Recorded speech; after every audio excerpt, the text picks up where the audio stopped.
Girlfriends, it's that time. It's that time for another interview. So today on Girlfriends Guide to Homeschooling, I have an amazing interviewee coming out of Orlando, Florida with me today. I'm so excited.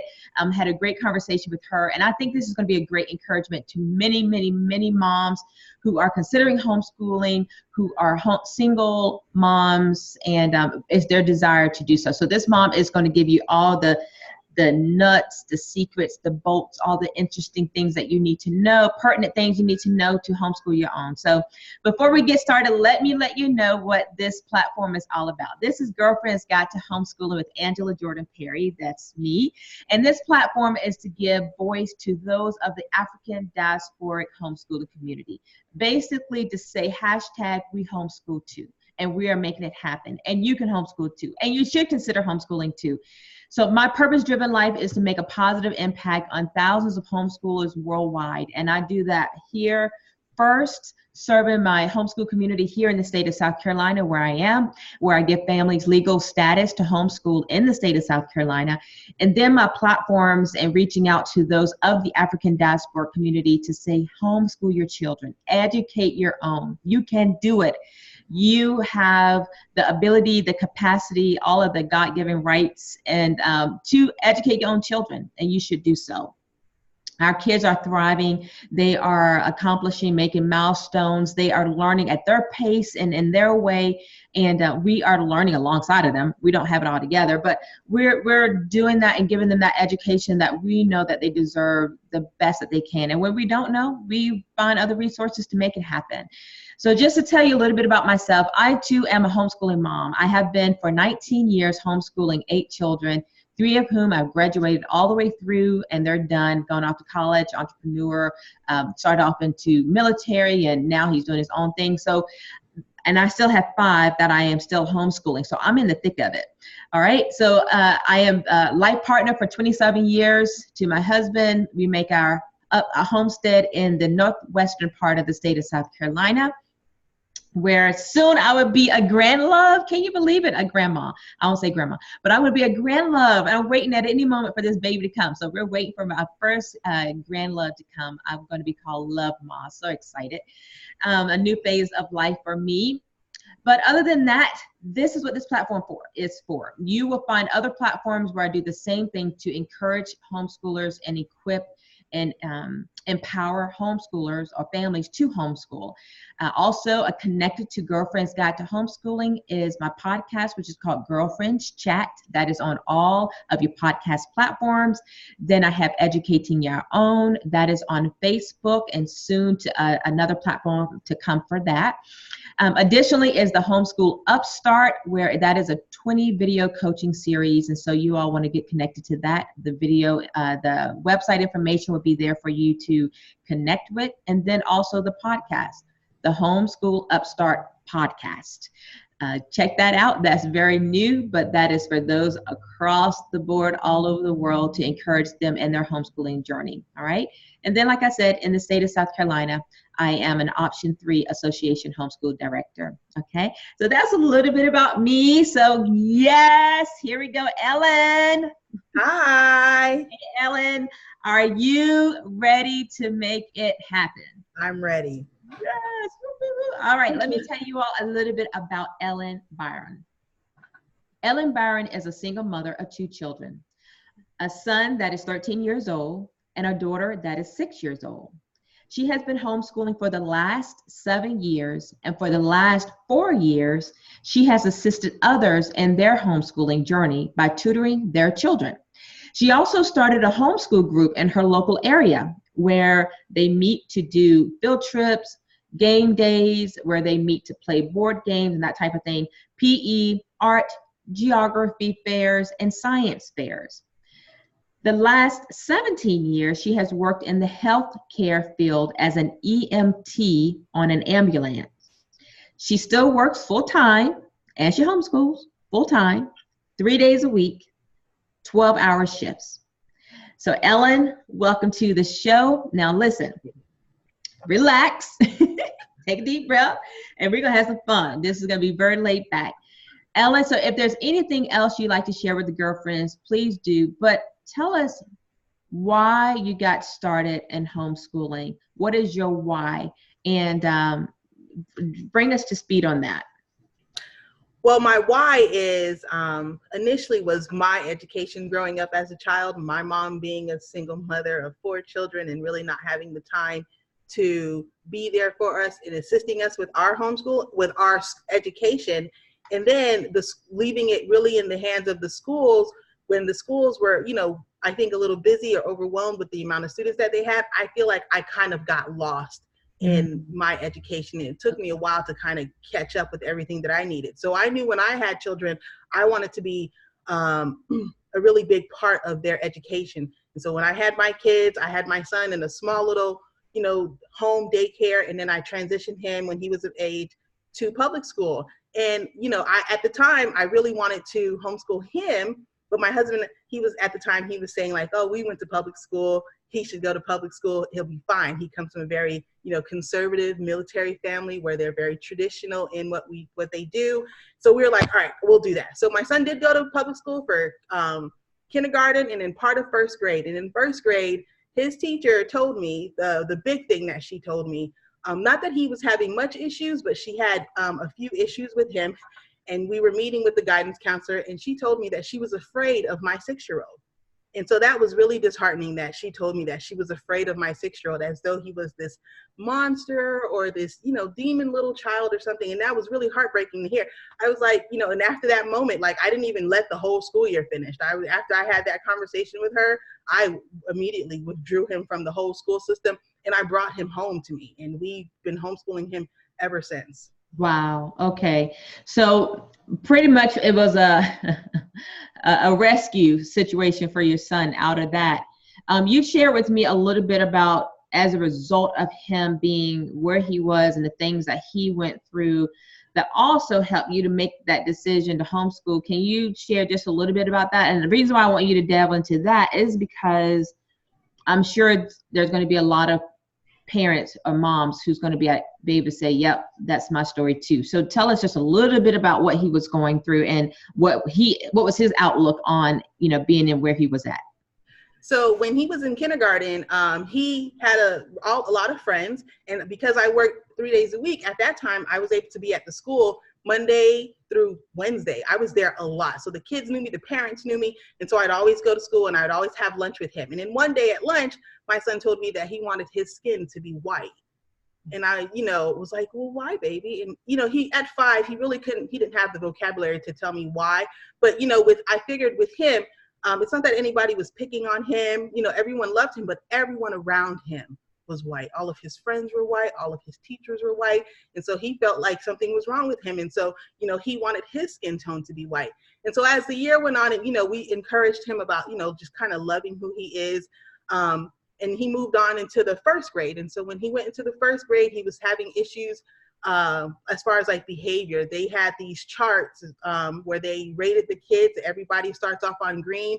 And if they get in trouble throughout the day, they go to yellow and red. And that really had an impact on him.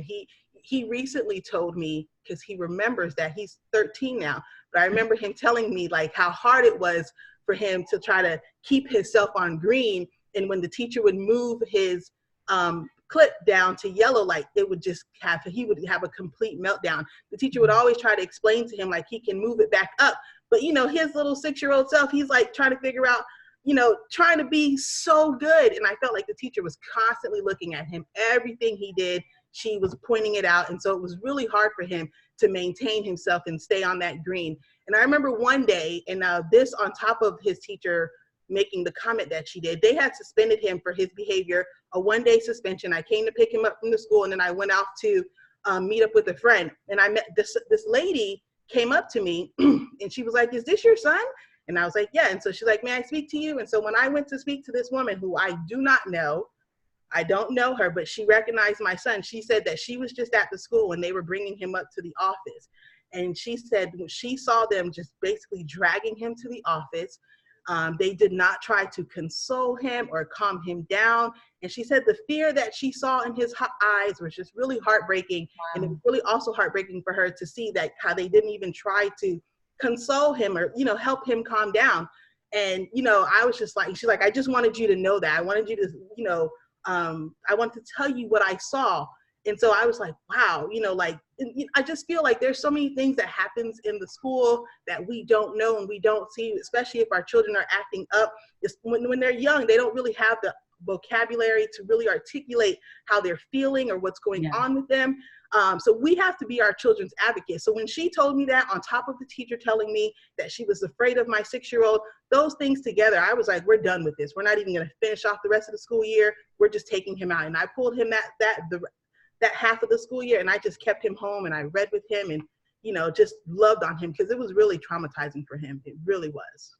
Tell me, now, when you brought him home from homeschooling, you know, in contrast to being in public school and then bringing him home, you know, to homeschooling, and did you experience or see him thriving? Did you see his demeanor change? Did you see a confidence level go from one space to another space? Did you see a change as a result of at least just starting to homeschool? Anything at all that you noticed right away that you can, you know, articulate?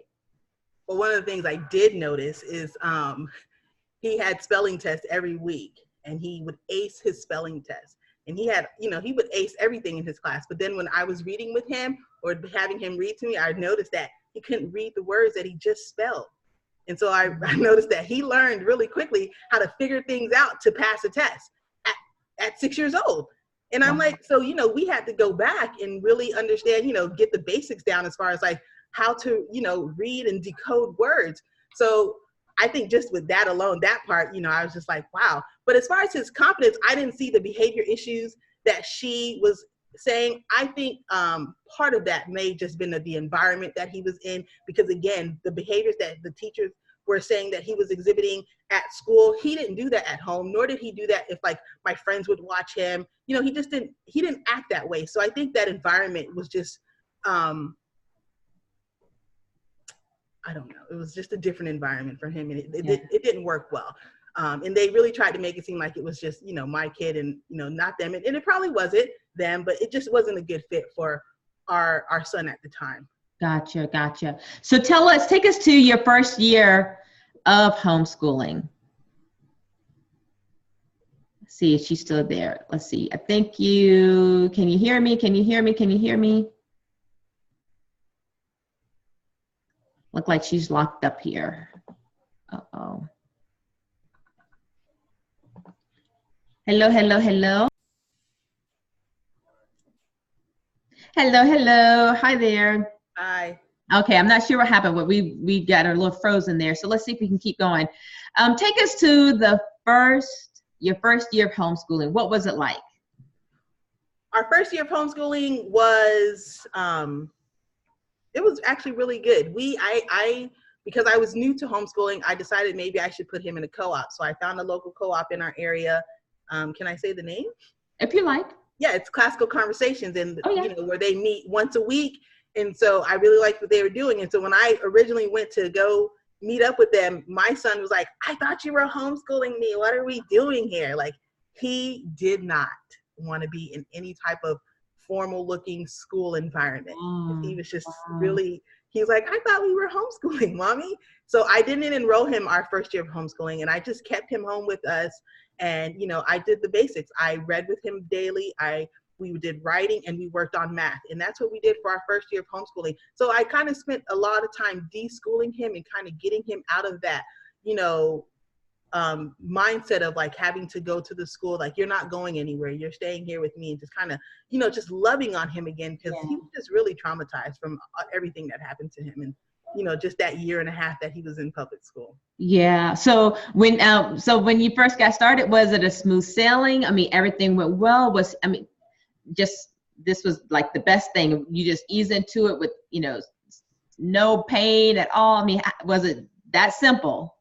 Well, prior to homeschooling him, I mean, pulling him out, I was already in the path of like looking stuff up. So there was tons of YouTubers online, and I was already doing a lot of research on like what kind of curriculum I wanted to use. And when for our first year, and so one of the moms who was on YouTube, she mentioned something about deschooling if your children are in public school. And so because of that, my first year of homeschooling, we did deschool. So it wasn't very rigorous. We did a lot of field trips. We went out a lot, and we just, I really spent that first year just kind of getting to know him again and relaxing him and easing him into understanding like what this whole new life is looking like. And so our first year wasn't bad. I mean, was it? No, I think we had a really good first year. That's good. That's very good. We have a good first year. Explain for the viewers what deschooling is, because that is a huge thing. If you haven't heard of the word deschooling, that is something that you want to be aware, especially if you're transitioning just now from public school or any kind of schooling, formal education for your children to homeschooling. So break that down real quick, Ellen, what deschooling is and what does that look like? Deschooling is where you just, especially if it was traumatic for your child, you want to take 1 month for every year that they were in school off. So where you're just learning your child over again. And so that's what we did. We spent the first few months of being out of school just it wasn't very rigorous. It was just, just a lot of reading, a lot of park days, a lot of just, interacting with him. And that was important because he was really traumatized in his public school. We spent a lot of time just getting to know each other again, learning what we're going to be doing, reading books, playing with our friends, playing at the parks. That's what we spend a lot of time. And that's really important if, your child has had a really hard experience with the public school, just getting them out of that mindset and getting them back home with you and getting to know you more a little bit better. That's good. Perfect. And then also, not only is it deschooling for your own kids, just for FYI, deschooling is not just for your own kids, but it's just for you too, because most of us are products of public school and we just have public school in our brain and what that looks like. And then we try and copy that very thing into our home, right? Yes. Yeah. So, all right. So started school. It was great. Homeschool is perfect. He acclimated well and all of that. Now he's 13 years old, and you also have a 6-year-old who's also homeschooling. Now that she's into the mix of it, tell us, what is your proudest moment that you have experienced since you have been on this homeschooling journey?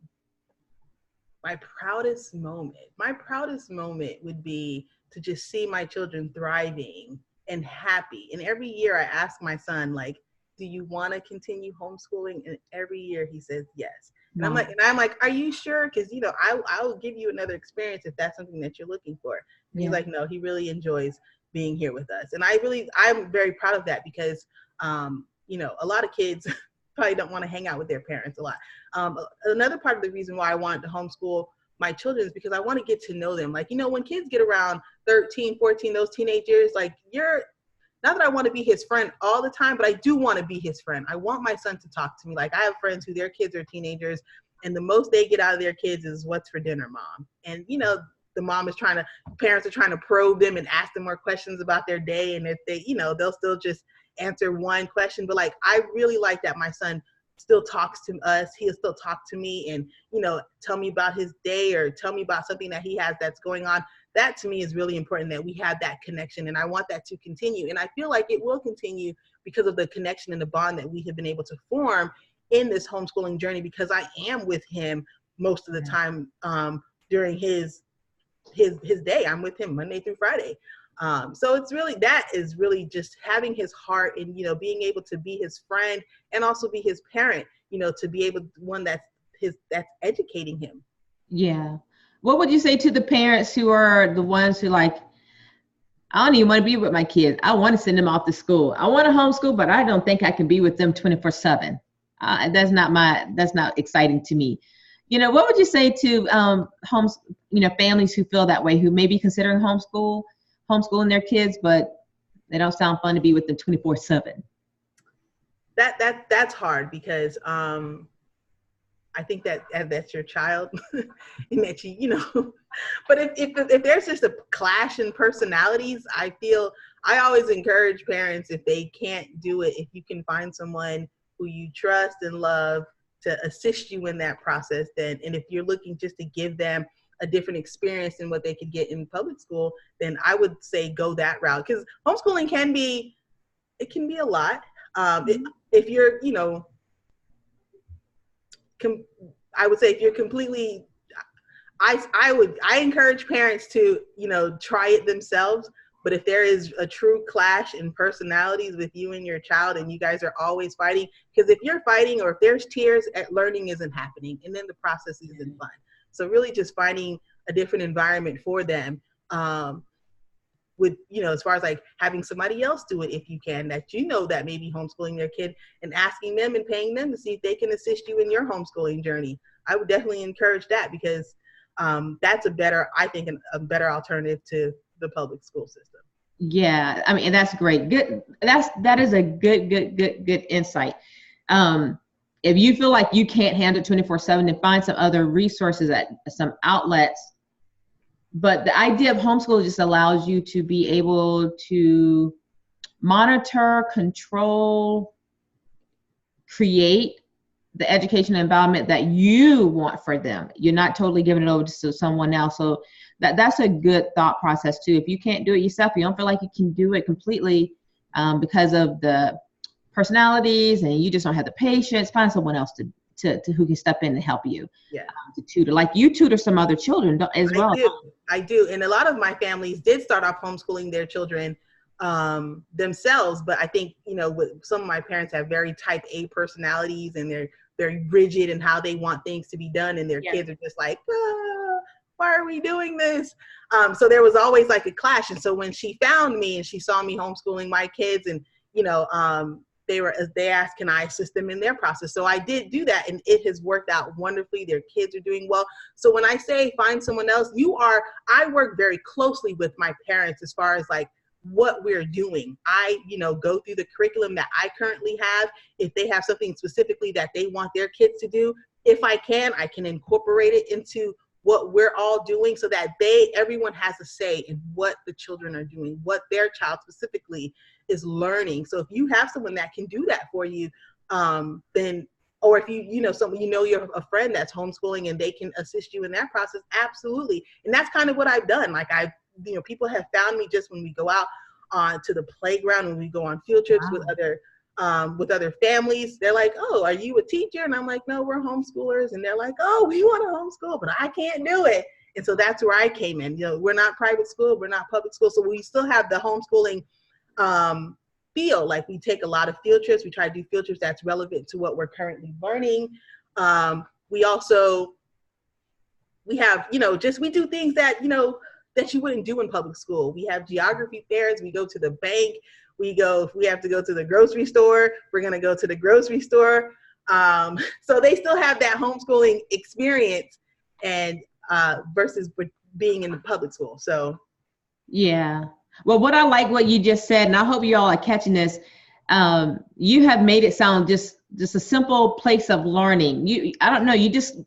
Ellen, just now in your conversation, you just dispelled any kind of, I don't know what's the word. You just made it like it's part of life. This is what we're doing. If we're going to a grocery store, we're going to go and we're learning. We're going to the bank, we're going to do this. It's all of that's part of learning, and we just make it happen. It doesn't sound. And I take the kids with me, and I show them transfer forms. I show them how to, if we're at the bank, transfer how to fill out the deposit slips, real life schooling. So I let the parents know from the beginning, I'm going to be out with your kids, making sure everybody's okay with that. Like, if I have to go run some errands, I'm taking them along with me. So, the kids are able to go and have these real life experiences with me. And when we're here at the house, some of my kids absolutely love cooking. And so, they'll help me put menus together, and then, we'll put a menu together, and we'll be cooking every day. Like some of my kids are like, can I help you cook? Can I help you cook? Can I help you cook?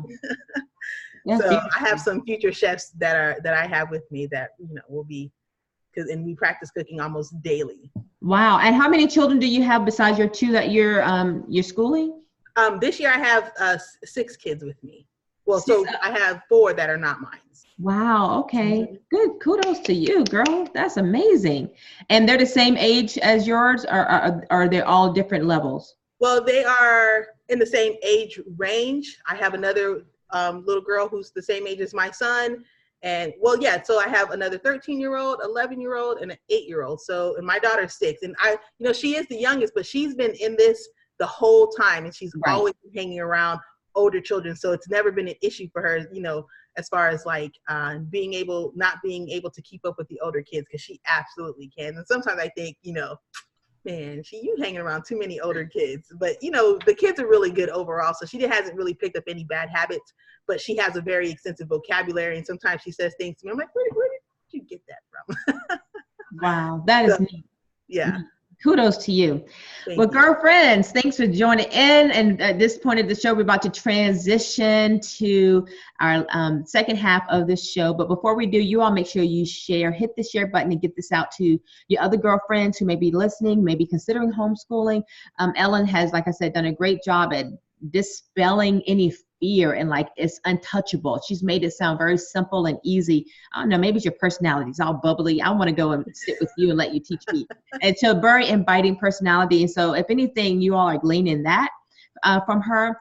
So Ellen, this other part of the show, the second part of the show is where I just pick your brain. These are questions, quick questions that I ask. I generally ask everyone these same questions because everyone wants to know.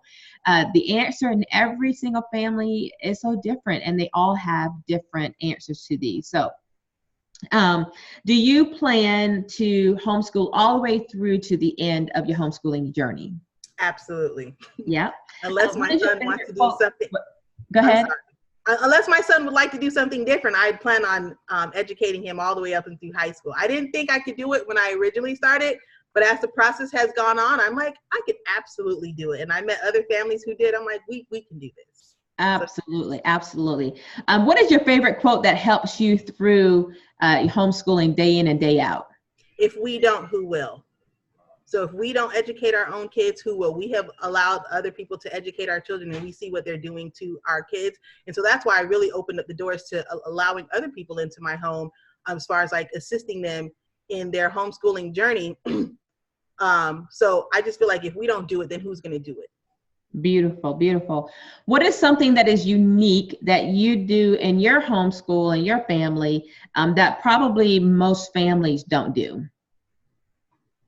I have other people's kids.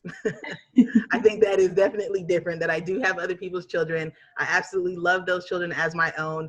And I try to make sure that I give them an experience that the other children that I have, the same homeschooling experience that my kids have. That is very unique. When I meet other people, they ask me, are these my kids? I usually say yes, but because sometimes they're so different, or some of them look like they're the same age. I have 3 kids and they're like, are they? I'm like, they're not all mine biologically, but I do take care of them like they are mine, and I do love them like they're mine, because again, I feel like if we don't, who will? So I would say for us in particular, that's the thing that's really different for us, is that I do have other people's children on a daily basis. I have them Monday through Friday.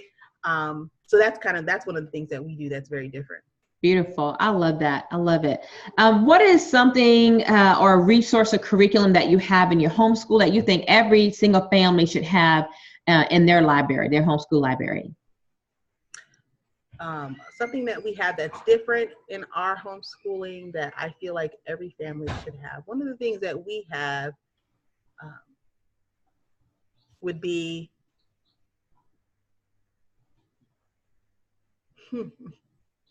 That is a good question.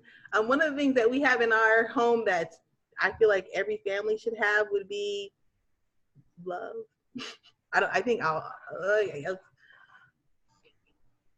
Yeah. I said love, but I think all families have love. Is there a favorite book, a favorite curriculum, a favorite resource, or online resource, or an app, or something tangible? I mean, love is key, very much key, for sure. Probably maybe our finance class. That's something that the kids I find absolutely love, from the youngest being 6 all the way up until the oldest. They just love learning about money and how to earn money, how they can get passive income. Just today they're like, are we going to take our finance class today? Because usually it's only once a week that we do that. But I found like recently, like this school year in particular, my kids are like, wanting to figure out ways of how they can earn more money, how they can gain passive income. Like they didn't even know that was something that they could do. Like you can gain some passive income. And they're like, so I could do something one time and still make money off it? I'm like, yes. And that's one of the things that you really want to strive to do, because that's how you can have the life that you want. Because at the end, what do you want to do? You want to be able to go on vacation with your family. You want to be able to hang out with your friends. Being able to figure out passive income is really important. My kids love talking about money. My son has his little lawn business, and he's looking to acquire more lawns because he's like, now he's into making YouTube videos. And so he's like, I need this program. But he didn't ask me for the program. He said, how can I get more lawns? So he wants me to put out flyers for him, create flyers so he can get more lawns so that he can gain the money that he needs to buy the program that he needs for his editing. I'm like, wow. So it's working. Excellent. Did you create your own the curriculum, or did you purchase it, or something that you use? Or I did not. We actually use the Black Business School for Children through Dr. Boyce Watkins. That's the program we use. We have all of his classes that he offers for the young kids, and the kids love it. We watch it. I've had his program for the last 3 years, so my son has seen it 3 times. I mean, and so my new kids who come, they watch it with us. So we're constantly reiterating the same concept, like what is profit? What is the stock market? Yeah. What is entrepreneurship? What is passive income? What is income? What is the difference between wealth and, income? Are those two different things? Are they the same thing? How do you create wealth? Leaving a legacy behind. We talk about credit. We talk about the importance of credit. They absolutely love it. Tell us again. I know it's by Dr. Boyce. What is it called? Black Business? It's the Black Business School. Black Business School for children. Mm-hmm. For children. Thank you for reminding me. That's supposed to be in my curriculum. I totally forgot. I had pulled it up and I was going to get it, and then I did not. So thank you for reminding me. Absolutely. Yes. Yeah, we love that class. Dr. Boyce Watkins has done an amazing job putting that curriculum together for the kids. It's very simple. It's easy to digest. I think, some of the things that he talks to the children about, like, I didn't know some of this stuff graduating high school, and I tell my kids that all the time, like, a lot of the stuff that you're learning right now, I didn't learn this until after I graduated high school, after I messed some things up, and now I fixed it. I mean, we're at a better place now, but my goal for them is to alleviate some of those issues that you may have. You don't have to go through what I went through. There's some things that you just don't have to do. Having bad credit is something that you can try to avoid to the best of your ability. Absolutely. Very good. I will put that information in the show notes, girlfriends, so you can check it out. And not only is it for children, but he also has, many courses, a lot, that you want to glean from Dr. Boyce Watkins. So I saw him last year live in a business course I took in Atlanta. He was just excellent, a wealth of knowledge. So I will be sure to put that information in there.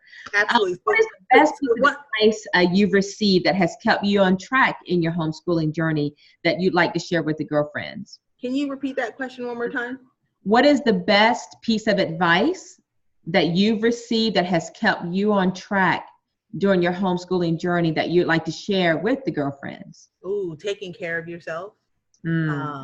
Even with me having other people's children, I do take the time, and just have a quiet time during the day. Like, they don't have to go to sleep, but they do have to just kind of relax themselves and just relax the whole house, because, it can be a lot, having my children and having other people's kids. So I like to take time for us to just relax during the day. We'll take, after lunch, after we go outside and play, if we go to the park, we'll come back home and just decompress for 30 to 45 minutes and just have really just quiet time where it's just not so much going on. So self-care, I think, for me, is really important. It's really important that I, have that time where it's just me. And I also put after the children leave, my kids go to bed early at night. So I can have, to just time for myself. That's really important to me. So absolutely. I agree.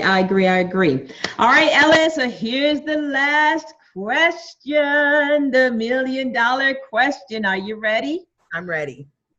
Now, this is going to be a little tricky because your start of your year was so beautiful. But if you had to start all over again to day one, but you have your current knowledge, skills, convictions, experiences, what would be the first thing that you'd be sure to change this second time around, or something you would implement that you didn't do that you would do this time around?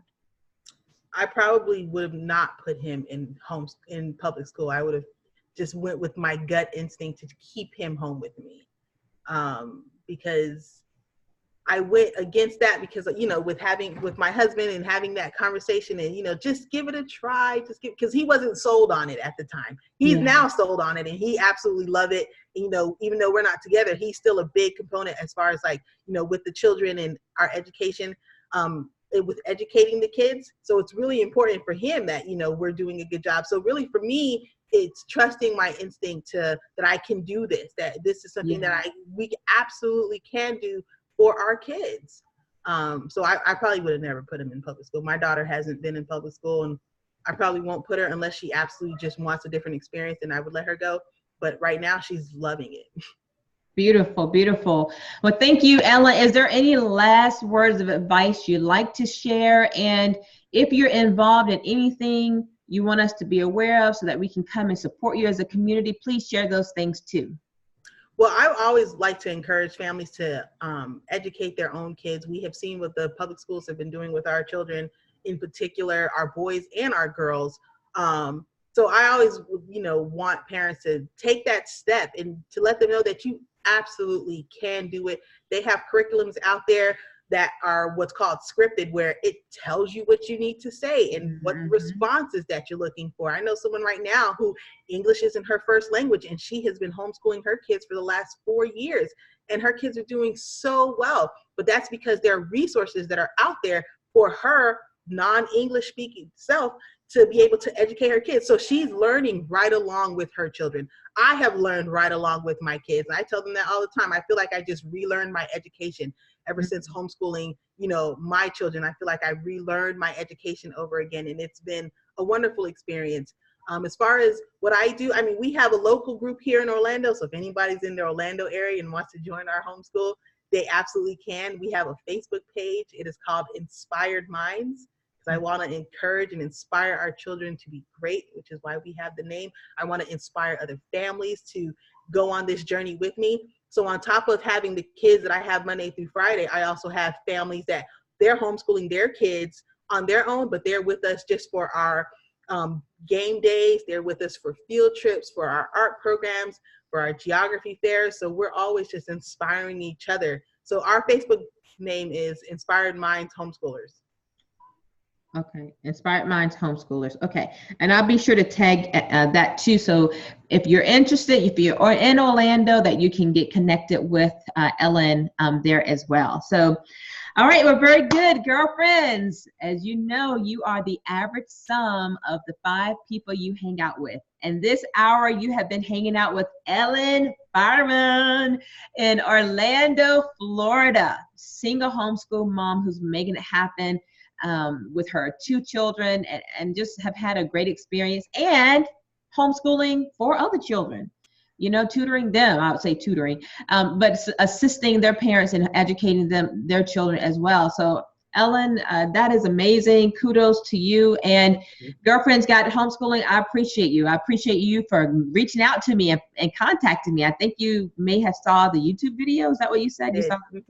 You saw the YouTube video, she reached out to me, and I was like, oh, okay, you got a story to tell. Yes, I want to showcase it. So thank you so much. YouTube is working, it's reaching many, many families, and so grateful to you and appreciate you for giving up your time, your energy, your experience and journey here on Girlfriends Guide to Homeschooling. So thank you so much, Ellen, and I'm glad to connect with you over there in Orlando. So girlfriends, now listen, your turn. If you are seeing this story like Ellen and what she has and her experience and her journey, her life, and this mimics or looks like something that you can do, maybe you're a single mom working a job or whatever, and you want to reach out and know, okay, Ellen, tell me the nuts and bolts of whatever. Her information would be there. Please reach out to her. I think that would be okay, Ellen. Absolutely. Give you a contact and say, hey, give me some insights. I want to do this too. So you all can make it happen. It is not exclusive. We don't have any special badges, any special halos or nothing like that. We just got a burden for something better for our kids and to give them a better chance. That's all. And a lot of times we're learning as we go and making it happen. And that's what happens with anything new, right? So you can do it. You can do it. So Girlfriends Guide, as always, Girlfriends Guide to Homeschooling is always, I tell you, remember that to teach a child is to touch a life. And as we homeschool, we not only touch a life, We shape the future through our efforts of homeschooling. So keep making a positive impact day after day and year after year. And if you like Ellen, consider bringing some other kids along for the journey whose parents can, maybe they just cannot do it, or they just don't have the confidence just yet. Then consider bringing them along for the journey. Make sure the laws are okay in your state to do so. But make an effort to reach out and help and assist others who are on the journey too, okay? All right, well, thank you. All the details are there. Be sure to share this video. Go over to the podcast and listen for Ellen's podcast release to hear more about what we're going to dive in deeper about. And thanks for joining in, and we'll see you next time. Peace. Bye. See you, Ellen. Thank you. Thank you.